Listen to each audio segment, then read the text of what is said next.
Seguramente muchas veces se han preguntado por qué la ordinaria, antidiplomática, ineficiente y odiada Iris Valera aún se mantiene como una de las duras del régimen. Y aunque muchos van y muchos vienen, y a pesar de haber convertido las cárceles venezolanas en una de las peores vergüenzas del país, aún sigue reinando inamovible en su trono como la reina de los pranes. Las interrogantes se revelarán el día de hoy y además les contaremos cómo sus nexos con algunas malas conductas le han permitido utilizar su viveza criolla, no para mejorar el sistema penitenciario, no, sino como es de costumbre de los dictadores del régimen, para atornillarse en el poder y crear una red de corrupción y mafia que le han dejado bastantes aliados y dividendos.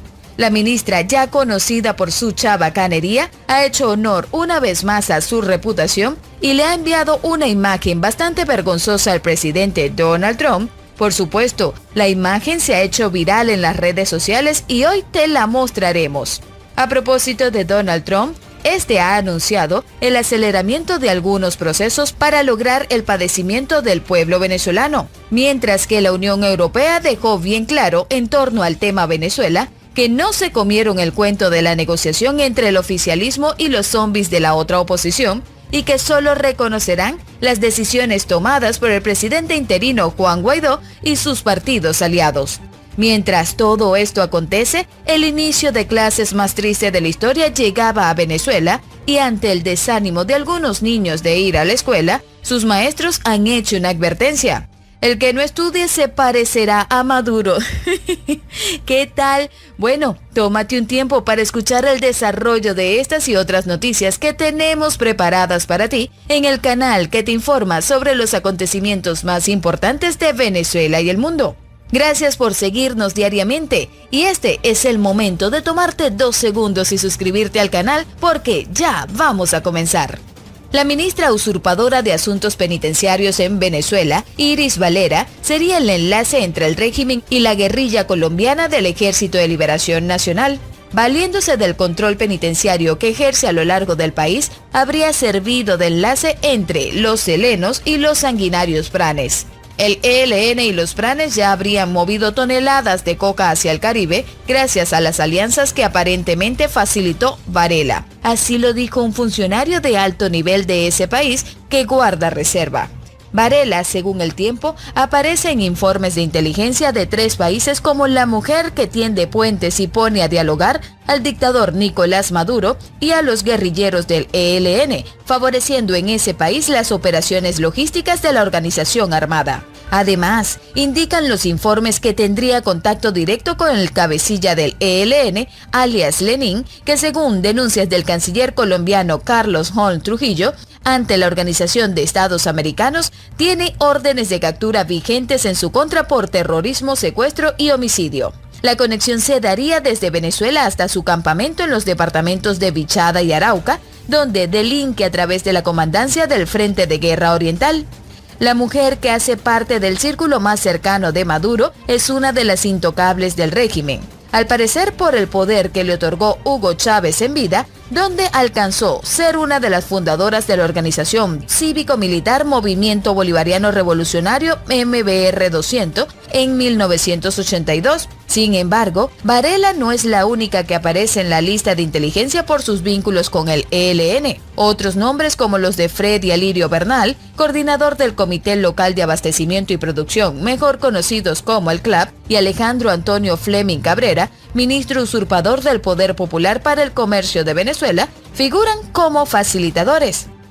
En una controversial imagen que se hizo viral en las redes sociales, podemos ver a la ministra bochornosa enviándole un mensaje gestual al presidente Donald Trump ante las acusaciones que el gobierno estadounidense tiene en su contra. Esta es mi respuesta a los gringos. De acuerdo con Estados Unidos, desde el año 2011, Freddy Alirio Bernal, que también fue excomandante de la Policía Metropolitana de Caracas, es señalado de colaborar a la guerrilla de la FARC en materia de lavado de activos y actividades de narcotráfico. Se tiene información de que Varela y Bernal fueron claves para que en junio del año 2006, en el Parque El Tama, el ELN realizara su 4º congreso. precisan las fuentes. Según el registro del ELN, la reunión se logró llevar a cabo a pesar de los grandes operativos militares del Estado. Los delegados de todos los frentes de guerra y estructuras especializadas nos pudimos concentrar y realizar nuestro máximo evento democrático. Como sabemos, el gobierno de Donald Trump desde principios de año estuvo convencido de que la transición en Venezuela era inminente y también ha realizado muchas investigaciones para desenmarañar todos los delitos del régimen. No obstante, Washington desea apurar el proceso de transición con el objetivo de parar el sufrimiento del pueblo y la migración. Así lo dio a entender una funcionaria del Departamento de Estado.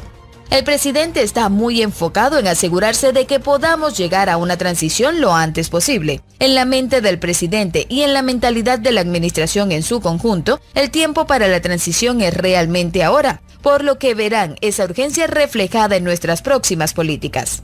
Con la salida de John Bolton de la Casa Blanca, todo parecía que el tema de Venezuela iba a perder importancia. Sin embargo, Trump se ha impacientado con el asunto que podría tener repercusiones en las elecciones presidenciales del 2020.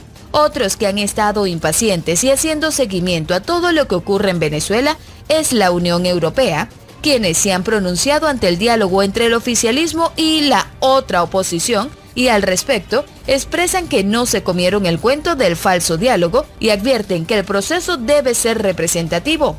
Bien clarito lo dijo la Unión Europea y reiteró que la única solución para la crisis venezolana debe pasar por unas negociaciones con la participación de los principales actores políticos.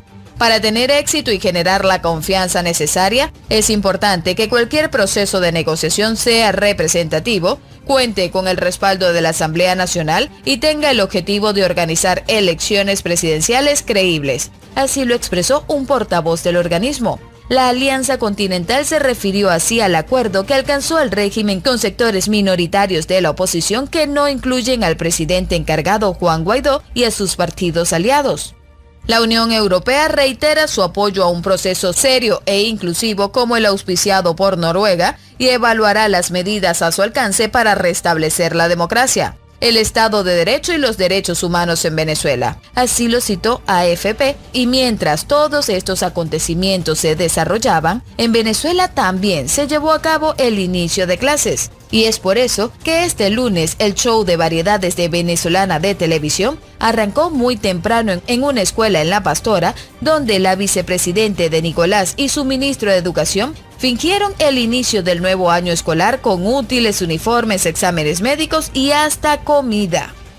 Según Delcy Rodríguez, el 16 de septiembre iniciaron clases 30.000 niños de educación inicial y básica, y el 2 de octubre se sumará el resto para superar los 8 millones de estudiantes a nivel nacional. En la sede del Ministerio de Educación, los docentes protestaban por sus reivindicaciones salariales y condiciones de trabajo, y esos docentes que hoy no iniciaron clases, pero que sí exigieron escuelas equipadas, alimentación para sus estudiantes y la renuncia de Aristóbulo Istúriz. Intentaron marchar hasta la vicepresidencia, pero la Policía Nacional Bolivariana y la Guardia Nacional se los impidieron. Hay que estudiar, hay que estudiar. El que no estudia se parece a Nicolás. El que no estudia se parece a Nicolás, corearon. Los docentes fueron agredidos en el Boulevard Panteón por colectivos armados que dispararon al aire. Y una vez más, la Policía Nacional Bolivariana y la Guardia Nacional optaron por la inacción. De regreso al Ministerio de Educación, un grupo de militantes del PCV, pagados con la misión Chamba Juvenil, agredieron a los docentes y a pesar de la represión, aseguran que se mantendrán en la calle los estériles. Mientras los docentes eran agredidos, exdirigentes políticos que dicen ser opositores pactaban con el régimen, demostrando su extraordinario sentido de la oportunidad. No solo les falta vergüenza. Los partidos Más Avanzada Progresistas, Soluciones y Cambiemos anunciaron que conformarán, junto a la dictadura de Nicolás Maduro, una mesa de negociación y de diálogo. Hemos concertado voluntades, renunciado a posiciones para construir, unir y sumar. Así lo dijo Timoteo Zambrano, quien agradeció al gobierno la voluntad para que se imponga, el verbo es importante, la paz mediante la política, afirmando que se rebelan frente al odio y la ira. Fuentes diplomáticas explicaron a EFE que los embajadores de los países de la Unión Europea se retiraron del acto al que asistieron por cortesía, pese a no haber sido informados de la agenda, pero al ver de qué se trataba abandonaron el lugar. Los diplomáticos europeos defienden el proceso de diálogo auspiciado por Noruega, suspendido por el narcorrégimen de Nicolás. Seguramente tendremos más noticias acerca del tema, pero te las haremos llegar en un próximo video. No te olvides de comentar y compartir. Esto fue El Faro Informativo.